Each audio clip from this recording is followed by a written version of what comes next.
마태복음 5장 38절에서 48절 말씀 가지고 하나님처럼 완전하라 하는 제목으로 함께 은혜 나누고자 합니다. 지난주 말씀은 하나님 말씀을 이용해서 자신들의 죄를 가리려던 속이려던 사람들에게 하시는 경고였습니다. 당시 유대인 랍비들은 하나님의 이름을 두고 맹세하지 않고 그 밖에 하나님과 관련된 것을 가지고 맹세하면 안 지켜도 괜찮다라고 가르쳤습니다. 그러나 예수께서는 이러한 속임수로 자신의 죄를 가리려고 하는 것을 아시고 어떤 맹세도 하지 말라고 하신 겁니다. 오늘 말씀은 복수하지 말라는 말씀입니다. 당시 사람들은 하나님의 말씀을 이용해서 복수를 정당화했습니다. 그러나 하나님의 말씀의 본뜻은 복수해도 좋다는 뜻이 아니라 몇 배로 복수하는 악한 인간들에게 정해진 이상의 복수를 하지 못하게 하신 것입니다. 예수께서 하나님의 말씀의 허점을 이용해서 복수하며 악한 일을 행하던 자들에게 하나님 말씀의 참된 뜻이 무엇인지를 알려주신 겁니다. 이 말씀 보면서 우리는 어떻게 하면 복수하지 않고 하나님처럼 완전할지 알아보도록 하겠습니다. 38절에서 42절은 악한 자를 대적하지 말라는 말씀이 나옵니다. 오늘 말씀도 역시 말로 전해들은 유대교의 구전율법과 예수님의 참된 가르침을 비교하십니다. 역시 당시 유대교 랍비들은 하나님 말씀의 허점을 이용하여 왜곡되게 해석하고 자신들이 악한 복수를 정당화하는 데 사용했습니다. 눈에는 눈으로 이에는 이로 갚으라는 말은 출애굽기 21장 24절과 레위기 24장 20절과 신명기 19장 21절에 똑같이 나옵니다. 당시 사람들은 이 말씀을 문자적으로 적용해서 상대에게 맞아서 눈이 멀었으면 그 사람 눈을 쳐가지고 멀게 했고요. 상대에게 맞아서 이빨이 부러졌으면 똑같이 이를 쳐서 부러뜨렸습니다. 그러나 이러한 말씀은 그렇게 똑같이 대응해서 보복하라는 뜻이 아니었습니다. 말씀을 주신 이유는 자신이 당한 것보다 대부분 훨씬 더 심한 보복을 하기 때문입니다. 창세기 34장에 보면 야곱의 딸 디나가 세겜성에 구경을 갔다가 히위 족속 추장에게 강간을 당하는 사건이 나옵니다. 물론 아주 나쁜 죄이지만 그 추장은 디나를 마음 깊이 사랑해서 아내로 달라고 정중히 요청을 했습니다. 그러나 야곱의 아들들은 히위 족속을 모두 속여서 할례를 받게 한 뒤 남자들을 다 죽였습니다. 성경에 이러한 죄를 기록한 것을 어떤 분들은 와, 하나님의 백성이 악한 이방인을 이겼다라고 박수치는 분들이 계신데요. 그래서 기록한 게 아닙니다. 사람들이 이렇게 하나님 말씀을 이용해서 악한 짓을 한다라는 것을 알리기 위해서, 악함을 알리기 위해서 기록한 것입니다. 그래서 눈에는 눈, 이에는 이라는 율법은 재판관들에게 주는 말씀입니다. 복수하게, 함부로 복수 못하게 하고 공정한 판결로 정당하게 보상을 해줘라 하는 뜻입니다. 출애굽기 21장에서 23장에는 복수와 배상에 관한 수많은 예들이 나옵니다. 그런데 이는 재판관들에게 복수와 배상에 관해서 알려준 지침들입니다. 한마디로 요약하면 함부로 복수하지 말고 피해를 끼쳤다면 그만큼 공정한 보상을 하게 하라 이 뜻입니다. 그러나 악한 인간들은 이 구절을 이용해서 눈에는 눈, 이에는 이것만 가지고 함부로 복수를 했던 것입니다. 그러나 이러한 해석은 분명히 잘못된 것입니다. 왜냐하면 신명기 32장 35절에 보면 그들이 실족할 때에 그때 내가 보복하리라 라고 했습니다. 내가가 누굽니까? 하나님이 보복하신다는 뜻입니다. 때가 되면 하나님이 직접 복수해 줄 것이니까 너희가 함부로 나서서 복수하지 말라는 뜻입니다. 신약 성경에 바울의 편지들 중에도 이런 말씀이 몇 군데 나오는데요. 그 중에 로마서 12장 19절은 이 신명기 말씀을 인용해서 원수 갚는 것이 내게 있으니 내가 갚으리라 라고 했습니다. 또 데살로니가전서 5장 15절에서도 악에게 악으로 악을 갚지 말고 서로 대하든지 모든 사람을 대하든지 항상 선으로 따르라, 선을 따르라 이렇게 말했습니다. 따라서 이 말씀에 담긴 하나님 말씀의 본뜻은 재판관에게 지침을 준 것인데요. 함부로 복수하지 못하게 하고 공정한 재판을 통해서 그들의 억울함을 풀어주되 만약에 그들이 변상을 해야 된다면 그 이상은 못하게 하라, 이런 뜻입니다. 우리의 진정한 재판관은 하나님이시기에, 그런데 우리는 하나님께 맡기고 복수하지 말아야 하는 것입니다. 그래서 39절에서 예수께서는 뭐라고 말씀하십니까? 나는 너희에게 이르노니 라고 말합니다. 하나님 말씀을 참뜻을 해석해 주신다는 뜻입니다. 예수께서 악한 자들을 대적하지 말라고 하셨습니다. 그러나 성경의 다른 곳에는 악을 대적하여 싸우라는 말이 나옵니다. 어떻게 된 겁니까? 악한 자를 대적하지 말라고 했는데 악을 대적하여 싸우라, 이렇게 나옵니다. 그 중에 에베소서 6장 13절에는 전신갑주를 입고 악과 맞서 싸우라고 했습니다. 그런데 에베소서에서 나오는 악이라는 말은 사람이 아니라 이게 중성명사이기 때문에 악한 행위, 사탄, 마귀의 일, 이런 뜻입니다. 악은 마귀 사탄이 조종하는 일이라는 뜻입니다. 그러나 오늘 말씀은 악이라는 말은 남성 명사인데요, 사람을 가리키는 말입니다. 그래서 악한 사람입니다. 그래서 악이 아니라 악한 남자 사람입니다. 따라서 사탄이 지배하는 악은 대적해서 싸워야 되지만 악한 행동을 하는 남자 사람은 싸우면 안 된다는 것입니다. 성경에서는 남자 사람이지만 여자 사람도 물론 똑같이 포함되는 것입니다. 이어서 어떤 경우에 어떻게 해야 되는지 이제 자세히 말씀하기 시작한 것이 이어지는 말씀입니다. 세 가지를 묶을 수 있는데요, 항상 여러 개가 나오면 일관성을 찾아서 묶어야 됩니다. 세상에서 명예와 재물과 권력을 가진 자에게 당할 때 어떻게 대해야 되는지를 말씀하신 겁니다. 첫 번째는 명예를 가진 악한 자와 관련된 경우입니다. 만약 누군가가 여러분의 오른뺨을 때린다면 왼뺨도 들이대라 라는 말씀입니다. 그런데 그 사람들은 대부분 오른손잡이이기 때문에 오른손으로 오른뺨을 때릴 수가 없습니다. 그러면 손등으로 오른뺨을 친다는 뜻입니다. 이것은 아프라고 때리는 것이 아니라 명예를 훼손시키는 겁니다. 모욕을 주는 것입니다. 그래서 이것은 상처를 내라고 때리는 것이 아니라 모욕의 상징입니다. 오른손 손등으로 그 사람 오른뺨을 툭 건드리는 겁니다. 이것은 누가 하는 거냐면요, 제사장이나 랍비와 같은 높은 명예를 가진 사람이 다른 사람들을 무시하고 모욕을 주려고 이렇게 때리는 겁니다. 신분이 낮은 사람이 신분이 높은 사람에게 오늘날도 손등으로 때려서 모욕을 주거나 욕할 수 없습니다. 이것은 신분이 높은 명예를 가진 사람이 일반 하나님을 믿는 자녀들을 손등으로 때려서 모욕을 주는 경우입니다. 그런 때는 왼뺨도 들이대라는 것은 이제는 오른손으로 진짜로 이빨이 부러지도록 때리더라도 뺨을 들이대라는 것입니다. 그러면 명예의 반대인 모욕만 당하는 것이 아니라 큰 상처까지 입는 것입니다. 그들이 원하는 것, 그 이상으로 주어라. 그리고 보복하지 말아라, 이런 뜻입니다.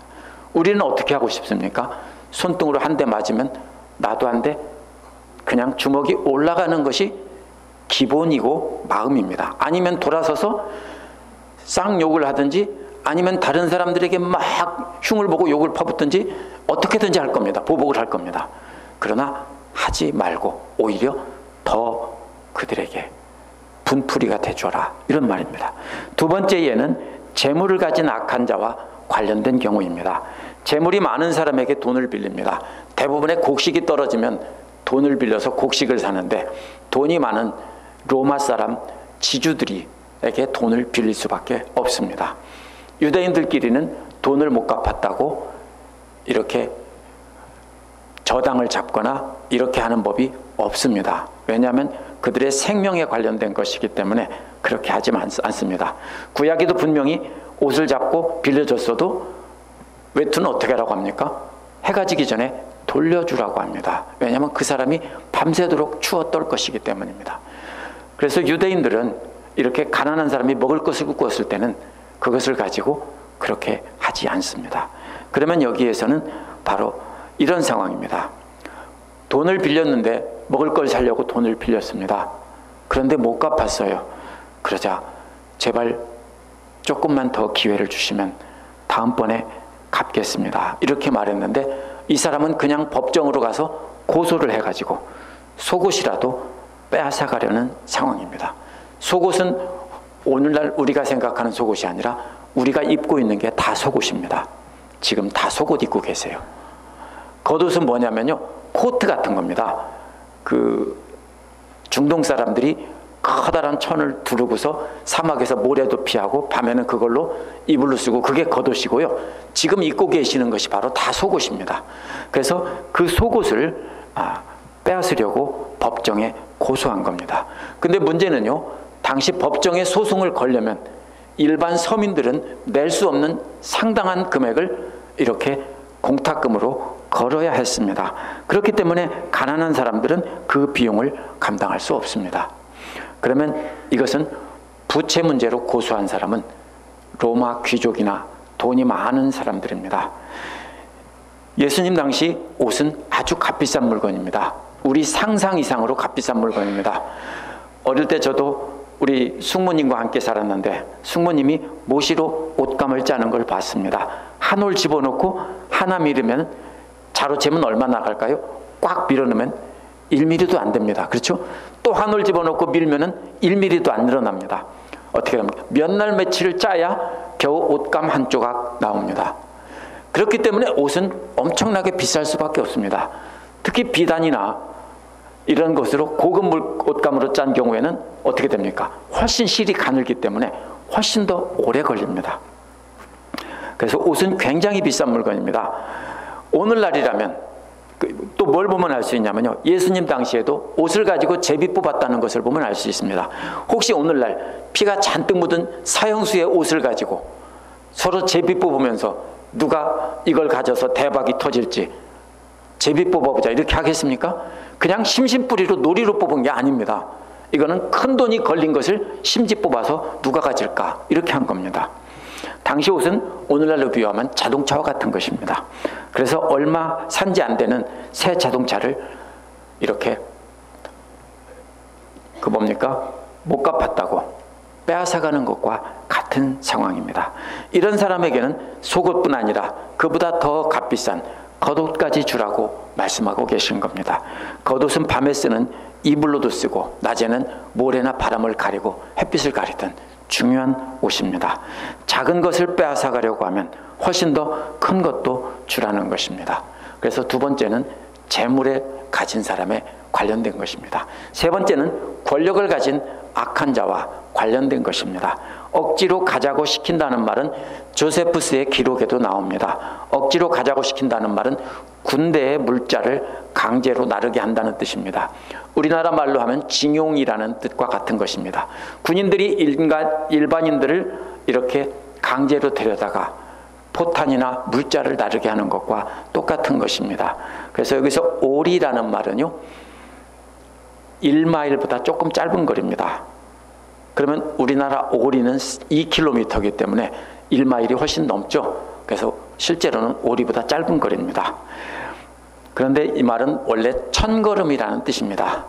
그래서 1마일 조금 못 되는 거리인데요, 권력을 가진 로마군 장교가 무거운 짐을 지고 1마일을 가라고 명령합니다. 그러면 대항해서 싸울 수도 있고 도망갈 수도 있고, 하지만 보복하지 말고 2마일을 운반해 주라는 것입니다. 그럼 뭐라고 할까요? 그 하나님을 모르는 이방인 로마군 장교가 1마일만 가져가라고 했는데 괜찮습니다, 내가 2마일 지어다 드릴게요 하고서 그것을 2마일 무거운 돌 같은 걸 지고 가서 옮겨놓고 그리고서 웃으면서 돌아온다면 어떻겠습니까? 당시는 이스라엘이 로마의 식민지였기 때문에 로마 군인들이 아무나 붙잡고 짐을 들고 가라는 명령을 하는 경우가 많았습니다.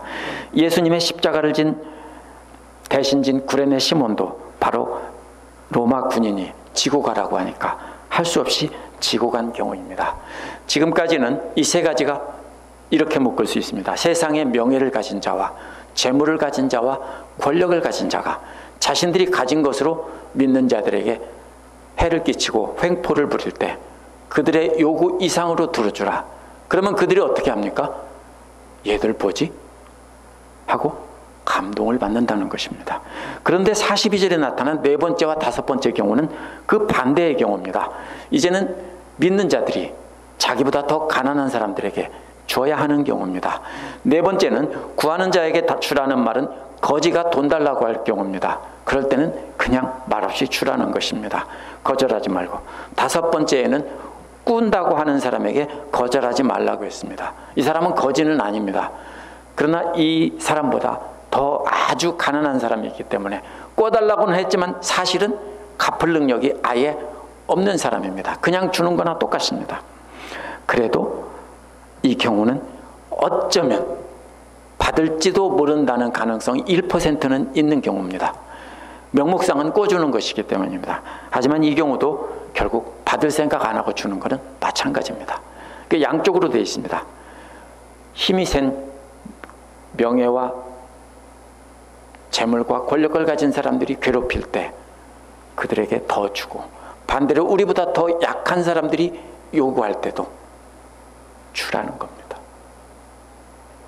보복하지 말고 거절하지 말라는 것입니다.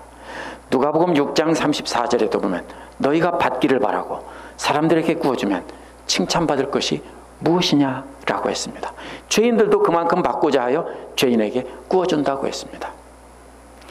받을 수 있는 사람에게 구워주고 받을 수 없는 사람에게는 안 구워준다면 악한 범죄자들도 그건 할 줄 안다는 것입니다. 새로운 하나님의 백성이라면 곤경에 처한 사람이 구워달라고 했을 때 못 받을 줄 뻔히 알면서도 그냥 줘야 한다는 것입니다. 사실 이것은 뺨을 맞는 것이나 똑같은 것이고 옷을 뺏기는 거나 똑같은 상황입니다. 짐을 지고 오리를 가는 것과 심리를 가는 것과 똑같은 것이 나보다 더 가난한 사람들에게 뺏기는 겁니다. 왜냐하면 대부분 사람들은 자기들 살기도 아주 빡빡하고 힘든 상황이기 때문입니다. 그래서 보네퍼는요, 독일의 유명한 목사님인 디트리히 보네퍼는 이를 가지고 주님의 십자가를 가시적으로 참여하는 것이라고 했습니다. 예수님이 십자가를 지고 따라오라고 했죠. 이렇게 하는 것이 바로 십자가를 지고 가는 것이라는 뜻입니다. 스펄전 목사님은 악인들이 망치가 될 때 우리는 모루가 되어야 된다는 겁니다. 모루가 뭔지 아세요? 대장장이들이 올려놓고 망치로 칠 때 쓰는 받침이 모루입니다. 그들이 우리를 망치가 돼서 칠 때 우리는 모루가 되어야 한다는 것입니다. 다른 말로 바꾸면 악인들이 발을 더러운 것을 털려고 할 때 우리는 그 발을 터는 발판이 되어야 되고 도어매트가 되어야 한다는 뜻입니다. 모든 경우를 요약하면 위에 있는 자들에게는 뺏기고 아래에 있는 사람에게는 뜯기는 상황입니다. 그렇지만 기쁨으로 다 주라는 겁니다. 위에 있는 사람이나 아래에 있는 사람이나 다 주라는 것입니다. 예수님을 따르는 자들은 그런 경우에 억울하다 생각하고 보복하려고 하고 그 이상 받아내려고 하고 요구 이상으로 하지 말고 그들의 요구 이상으로 더 주라는 것입니다. 세상에서 명예와 재물과 권력을 가진 자들에게 어려움을 당할 때 맞서거나 보복하지 말고 그들에게 더 주라는 것이고, 반대로 거지나 가난한 자들이 달라고 뜯으러 왔을 때도 그냥 주라는 것입니다. 위에 있는 자들에게도 자발적으로 당하고 아래에 있는 자들에게도 자발적으로 뺏기라는 뜻입니다.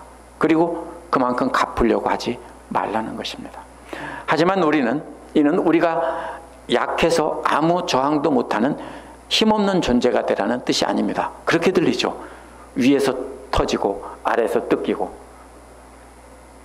예수님을 따르는 자들은 이제 하나님의 백성이기 때문에 악한 세상 사람을 닮지 말고 하나님의 성품을 닮으라는 것입니다. 하나님의 성품은 우리 주님께서 본보기로 보여주신 것입니다. 약한 듯 하면서도 강한 것입니다. 예수께서도 자발적으로 매를 맞으셨고 옷도 다 뺏기셨고 십자가를 지고 가셨습니다. 그러나 자신을 신문하는 대제사장 앞에서도 후에 인자가 하늘 구름을 타고 오는 것을 보리라 라고 당당하게 말씀하셨습니다. 우리 보고 비굴하라는 뜻이 아닙니다. 예수님 말씀은 무조건 굴복하라는 뜻이 아닙니다. 믿는 자들을 대적하고 핍박하는 자들에게 복수하지 말라는 데 초점이 있습니다. 예수께서 악한 사람들에게 맞서지 말라고 한 것은 마지막 날에 하나님께서 심판하실 것이기 때문입니다. 따라서 복수는 하나님께 맡기고 우리는 핍박하고 해치는 사람들에게 보복하지 말라는 것입니다. 이것은 원수들에게 보여주는 하나님의 사랑의 수동적인 측면입니다. 두 번째로 43절에서 48절은 원수를 사랑하고 핍박하는 자를 위해 기도하라는 것입니다.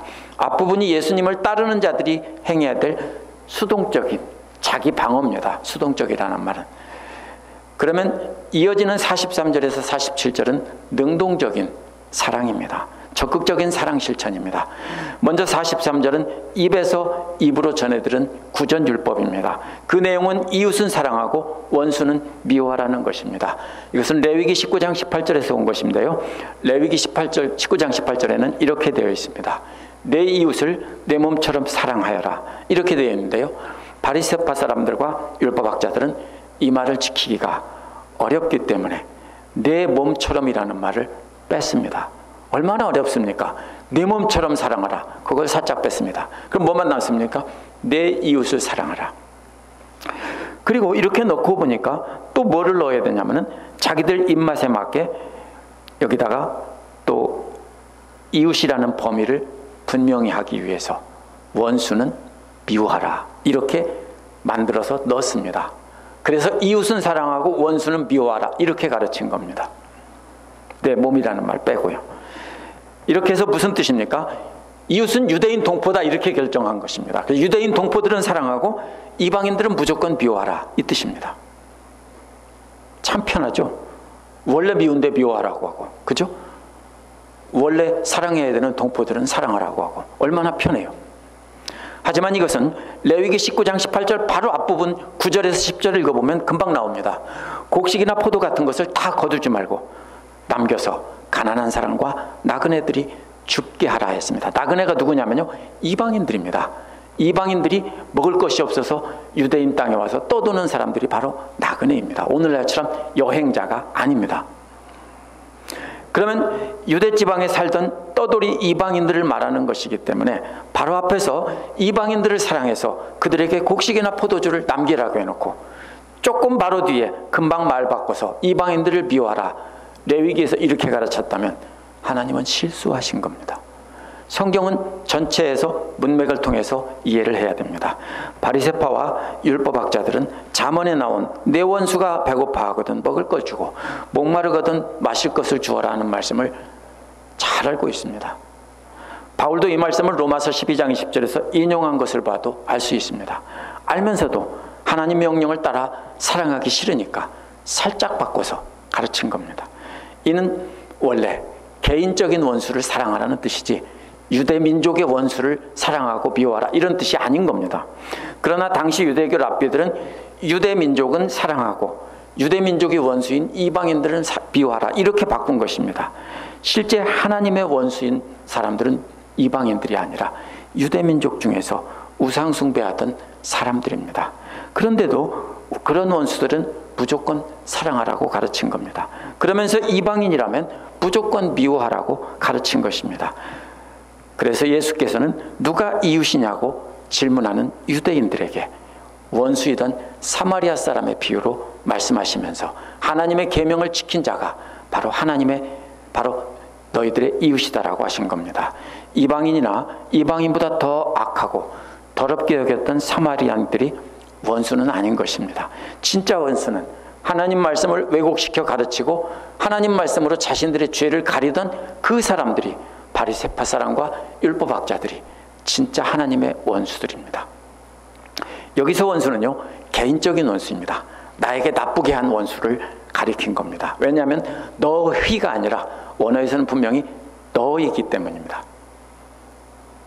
어제 만약 어떤 분이 전화해도 되고 성도님들에게 욕을 했다면, 그래서 분이 났다면 그 사람이 바로 원수이고 그게 바로 너입니다. 그런 뜻입니다. 이거는 민족의 원수, 기독교인의 원수, 이방인 이런 뜻이 아닌 겁니다. 이렇게 왜곡시킨 말씀에 대해 예수님은 나는 너희에게 말한다라고 하셨습니다. 바리새파 사람들이 왜곡시켜 가르친 것을 바로잡아서 하나님의 참뜻을 가르쳐 주겠다는 것입니다. 예수께서는 너희 원수를 사랑하며 너희를 박해하는 자를 위해서 기도하라고 했습니다. 특별히 하나님의 원수라고 하지 않고 네 원수라고 했습니다. 그러면 내가 미워하는 사람이 바로 내 원수인 겁니다. 하나님의 원수인 우상숭배자가 아니라 우리의 각자의 개인적인 원수라는 뜻입니다. 이 말은 믿는 자의 개인적인 원수를 사랑하라고 하신 겁니다. 더 나아가서 믿는 자를 핍박하는 자들을 위해 기도하라는 것입니다. 왜냐하면 그들이 회개하고 돌아서면 그들도 구원받을 것이고, 만약 회개하지 않는다면 하나님의 심판을 받을 것이기 때문입니다.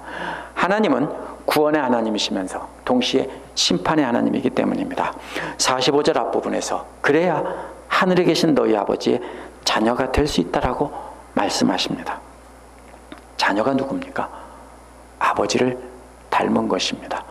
혹시 자녀들이 아버지를 닮지 않았다, 그런 사람이 있습니까? 저는 아직까지는 본 적이 없습니다. 대부분은 부모님의 하는 행동이나 말씨나 모든 것을 그대로 닮습니다. 그렇죠? 그래서 그것이 가문의 전통이 됩니다. 모두가 다 아버지를 닮습니다. 하나님의 자녀가 될 수 있다면 뭡니까? 하나님을 닮아야 하나님의 자녀 자격이 있다는 겁니다. 45절 뒷부분에서 하나님의 어떤 성품을 닮아야 하나님의 아들 자격이 있는지 말씀하셨습니다. 예수께서는 하나님의 성품을 햇빛과 비에 비유해서 설명하고 있습니다. 이것이 오늘 말씀의 핵심입니다. 하나님이 해를 악한 사람과 선한 사람에게 똑같이 비추어 주신다는 겁니다. 우리라면 악인에게는 안 비춰주고 선한 사람에게는 비춰줄 텐데요. 그죠? 구름으로 살짝 가려서. 하나님은 그렇게 안 하신다는 겁니다. 또 하나님은 비를 의로운 사람과 불의한 사람에게 똑같이 내려주신다는 것입니다. 이 비유를 잘 보면요, 악한 사람과 선한 사람은 유대인 중에서 악한 사람과 선한 사람입니다. 뒤에 나옵니다. 또 의로운 사람과 불의한 사람은, 하나님을 믿는 사람은 의로운 사람이고 하나님을 믿지 않는 우상숭배자들은 불의한 사람들입니다. 이것이 바로 하나님의 성품입니다. 하나님의 속성이고 사랑입니다. 그렇다면 믿는 자들이 원수까지 사랑하고 핍박하는 자를 위해서 기도해야 하는 이유는 하나님 아버지께서 그렇게 하시기 때문에 우리도 하나님 아버지를 닮아서 그렇게 해야 한다는 뜻입니다. 믿는 자들이 하나님의 아들이라면 아버지의 이런 성품을 닮아야 한다는 것입니다. 원어가 자녀가 아니고 아들입니다. 그렇다고 딸은 제외된다는 뜻은 절대로 아니니까 이해하고 들으시기 바랍니다. 46, 47절은요, 44절에 대해서 반대 질문을 통해 확인하는 것입니다. 46절은 예수 그리스도를 따르는 제자들의 사랑은 세상 사람들과는 달라야 한다는 것입니다. 우리의 사랑은 세상 사람들과는 같은 사랑이 아니라 해와 비를 내리는 그 하나님의 사랑이라는 것입니다. 그런 사랑을 해야 되는 이유는 우리가 하나님의 아들, 딸이기 때문입니다. 우리는 하나님의 아들, 딸이기 때문에 하나님을 닮아서 해와 비를 우리의 원수들과 우리가 사랑하는 사람에게 똑같이 내려야 한다는 뜻입니다. 46절은 해가 악한 사람에게도 비추듯 우리도 악한 사람들도 사랑해야 된다는 것입니다. 46절에서 그래서 누가 나옵니까? 유대인들 중에 가장 악한 사람의 대표가 세리입니다. 세리는 이 가장 이기적인 사람이고 악한 사람의 예입니다. 유대인들 중에서 로마 제국의 앞잡이가 돼서 로마 제국이 요구하는 것보다 더 많은 세금을 받아서 로마 제국에 바치고 나머지는 자기가 잘 먹고 잘 살던 사람입니다. 유대인들 중에 이런 사람들은 상종 못할 사람입니다. 만약 우리가 세상 사람들처럼 우리를 사랑하는 사람들만 사랑한다면 그런 악한 세리와, 어떤 분은 세례를 침례라고 부르니까 침례교에서는 침례라고 불러야 된다고 주장하는 목사님도 있습니다. 하나님의 아들인 우리는 우리에게 해를 끼치는 사람들도 동일하게 사랑해야 한다는 뜻입니다. 47절에서는 비가 의로운 사람에게나 불의한 사람에게나 다 골고루 내리듯 우리는 다른 이방인들에게도 반갑게 인사해야 한다는 것입니다. 인사한다는 말은요, 유대인들이 같은 형제자매들을 만나서 평화와 축복이 있기를 샬롬하고 말하는 것입니다. 축복하는 것입니다. 이방인이란 다른 종교를 믿는 사람들로 적용할 수 있을 것입니다. 만약 우리가 믿는 사람들끼리만 인사하고 믿지 않는 사람들은 대적한다면 믿지 않는 사람과 다를 게 뭐가 있느냐는 것입니다. 우리는 우리 아버지인 하나님처럼 그들에게도 비를 내려줘야 한다는 것입니다. 48절은 그러므로라는 말로 시작해서 오늘 말씀의 결론입니다. 이것이 엉뚱하게 동떨어진 말처럼 들립니다. 많은 사람들이 그래서 이것을 잘못 해석하는 경우가 많습니다. 결론은 하늘에 계신 너희 아버지께서 완전하신 것 같이 너희도 완전하라 라는 것입니다. 갑자기 엉뚱한 말이 나왔습니다. 보복하지 말고 사랑하라고 하다가 완전하라. 이 말은 예수님께서 새로 만드신 말이 아니라 레위기 11장 44절과 19장 2절, 20장 7절에서 계속 반복해서 나오는데 내가 거룩하니 너희도 거룩하라. 이 말씀을 바꿔 말한 것입니다. 하나님의 백성들은 하나님을 닮아서 거룩해야 된다는 것인데 역시 예수님은 이 말을 가지고 하나님께서 완전하게 거룩하시니 너희도 완전하게 거룩하라. 이런 뜻입니다. 이 말을 다시 말하면 우리는 하나님 아버지를 닮아 하나님처럼 거룩해야 한다는 뜻입니다. 그렇다면 하나님처럼 완전하게 거룩해야 된다는 말이 무슨 뜻입니까? 그래서 많은 사람들이 쉽게 이렇게 잘못 해석합니다. 어떻게 해석하냐면요, 성화의 과정이라고 합니다. 죽는 날까지 하나님을 닮아서 조금씩 거룩해져가는 과정이다, 이렇게 말을 합니다. 그렇게 해석한다면 오늘 앞에 나온 내용과는 상관없는 그냥 신학적인 개념으로 성화라는 말을 설명한 것에 불과하게 됩니다. 우리는 문맥을 통해서 해석해야 됩니다. 완전하라는 의미를 앞에서 찾아보면 분명히 나옵니다. 전체의 문맥이 무엇입니까? 보복하지 말고 원수까지도 사랑하라는 것입니다. 그러면 그게 완전한 것입니다. 45절에 분명히 나옵니다. 아버지의 아들이 되라고 하면서 하나님께서 해를 악인과 선인에게 고루 비춰주시고 비를 의로운 사람과 불의한 사람에게 똑같이 내려주신다는 겁니다. 그렇다면 바로 이것입니다. 그것이 완전한 것입니다. 우리가 완벽하라는 뜻이 아니라 우리의 원수와 우리의 사랑하는 사람에게 똑같이 사랑을 베풀라는 겁니다. 그렇다면 하나님도 의인과 악인들을 보복하지 않고 하나님도 불의한 자와 의로운 자, 선한 자와 악한 자를 보복하지 않고 똑같이 비와 햇빛을 내려주시는 것처럼 우리도 그렇게 원수들에게도 동일한 사랑을 줘야 한다는 것입니다. 이것이 전체적인 문맥입니다. 그러므로 너희는 완전하라 했습니다. 분명히 예수님이 그러므로라는 말을 넣었기 때문에 이 말이 성화일 수 없습니다.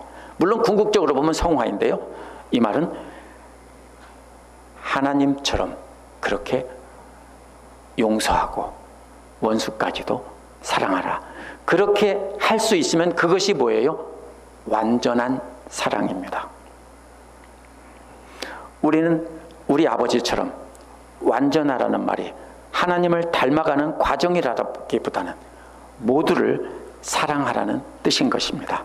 마태가 말한 완전함은 45절에 말한 하나님의 예를 들며 호소한 것과 연결해서 읽어야 합니다.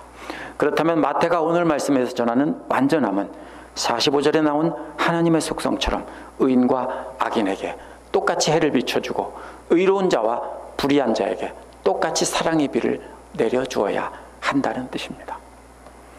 두 부분으로 나누어진 오늘 말씀은 두 단계의 과정으로 된 것과 똑같습니다. 먼저 거쳐야 할 기초 과정은 우리의 원수처럼 느끼는 사람에게 대적하지 말고 참고 오히려 그들이 원하는 것을 더 해주라는 겁니다. 그냥 조용히 방어하는 겁니다. 기초과정의 핵심은 우리의 원수들을 대적하여 복수하지 말고 그냥 그들이 원하는 것 이상으로 들어주라는 것입니다. 이것을 이수해서 성공한 사람은 거기서 멈추지 말고 더 나가야 하는데 우리를 핍박하는 사람들을 사랑하고 우리의 원수들을 사랑하고 우리를 핍박하는 자를 위해서 기도하라는 것입니다. 하나님의 아들이기 때문입니다. 우리가 하나님의 아들이기 때문에 우리는 하나님을 닮아서 그렇게 완전한 사랑, 완전한 거룩을 이루어야 한다는 것입니다. 제가 오늘 조금 불편한 말씀을 드리겠습니다. 오늘 말씀을 통해 이 말씀은 제가 생각해서 말하는 것이 아니라 성경에서 말하는 것이기 때문입니다. 마귀가 이끄는 세상 사람의 이기적인 사랑과 하나님이 이끄는 하나님의 속성인 완전한 사랑이 오늘 말씀에서 대조된 것입니다. 너희는 세상 사람보다 나을 게 무엇이냐? 그러면 마귀에 이끌려서 이기적인 사랑을 하는 것을 말하는 것이고요. 완전한 사랑, 완전한 거룩은 하나님처럼 의인과 악인들, 원수까지도 다 사랑하는 것, 그것입니다. 제가 왜 불편하다고 했냐면요, 만약 우리가 사랑하는 가족이나 우리에게 잘해주는 사람을 사랑한다면 그건 정확히 마귀가 이끄는 이기적인 사랑이라는 것입니다. 우리는 그동안 그것을 사랑이라고 불렀죠. 그런데 예수님은 그거는 이기적인 사랑. 누구도 그렇게 한다고요?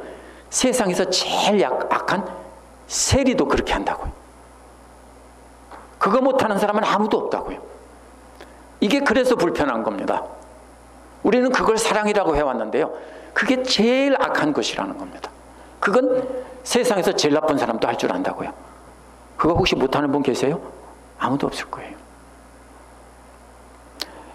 그러면 교회 안에서나 교회 밖에서나 우리에게 친절히 대하고 우리에게 이익이 되는 사람만 사랑하고 친절하게 베푼다면, 죄송하지만 정확히 세리나 하나님을 모르는 이방인들처럼 이기적이고요, 심한 표현을 말하면 마귀적인 사랑입니다. 제 말이 아니라 예수님께서 하신 말씀입니다. 그러면 이기적인 사랑은 악한 인간의 본능적인 속성입니다. 우리는 다 그렇게 갖고 있습니다.